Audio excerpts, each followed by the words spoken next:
Meg Thee Stallion makes her way to the Forbes list for the second time in her life. Drake still doesn't like her. Erica Mena plans to win our hearts over on the big screen with a new hit series. Cardi B set to bring in 2023 with more legal issues.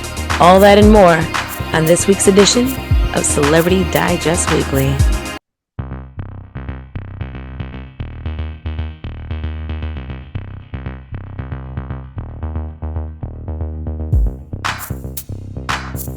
Superstar rapper Megan Thee Stallion is making history as the first black woman to grace the cover of Forbes 30 Under 30.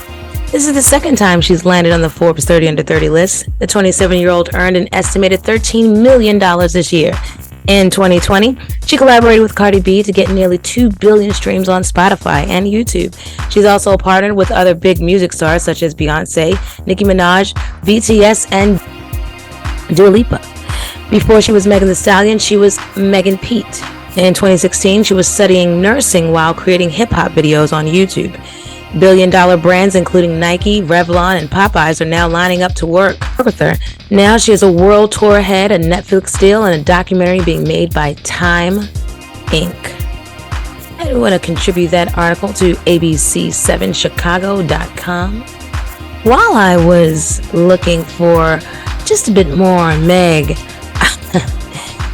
I stumbled upon an article. Contempt for women in his lyrics isn't new. For the 36-year-old rapper who never avoids a salacious line, expressions about women are always intimately tied with control. From strippers to exes, his discography is sprinkled with a disdain for women who disobey. In his latest, Her Loss, hints of misogyny are slated early.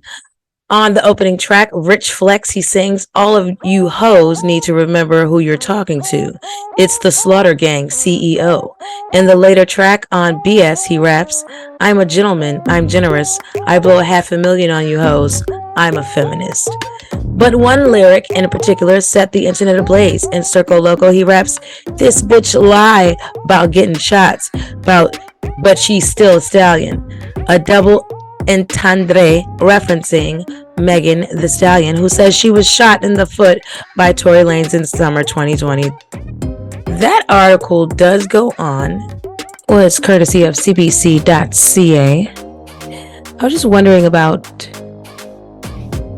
when is it ever just art? So funny that it's cbcaart.com. When is it ever just art? Could it possibly be that Drake is choosing the lyrics because that's what sells, and the music industry is a business industry, the entertainment industry is an industry? Maybe not. Art does imitate life. Could it be possible that Drake simply is, perhaps he's tired of a fellow co-worker, if you will, or a fellow rapper smashing all of his homies or all of the co-workers? I mean, hypothetically, how would you feel if you were on the board with a few of your employers? How would you feel if you were at your job and a guy shows up and he's sleeping with your co-worker Samantha, Lisa, Rachel, and maybe there's even a video about him and Gina? How would you feel? I'm just saying, the guy could be annoyed simply by the fact that she's smashing all the homies.